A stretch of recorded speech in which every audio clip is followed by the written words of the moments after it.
বাকি নামাজ পড়ে কথা বুঝতে পারছেন এটা এলেমের কারণে আছে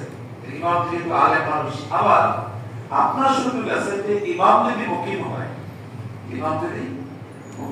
স্থায়ী হয় ওখানে বাসিন্দা তাহলে আপনার জন্য আর বছর 1 টাকা 2 টাকা এসব কিতাব নাই আপনি ইমামের ইক্তেদা করতেছেন এটা ইমাম যা করবে তাই করবে তখন আর কোনো বছরের চিন্তা করা লাগবে না এখানে যদি এমন হয় যে 4 রাকাত নামাজের আপনি 1 টাকা পাইছেন 3 টাকা পান নাই ভাবতে পারেন যে আমি তো মুসাফির আমি আর একটা কাজ করতে চাই বিষয়টা এরকম হবে না যেটা ইমামকে ইক্তেদা করেছেন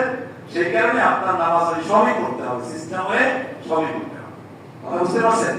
এই জন্য মাসলা জানা খুবই জরুরি আমরা তো অনেকেই নামাজ পড়ি আমি তো খেয়াল করি অনেক সময় অনেকে নামাজের ভিতরে অনেক ত্রুটি বিচ্যুতি পরিলক্ষিত হয়ে দেখা যায় এই জন্য আপনাদের এগুলো জানা দরকার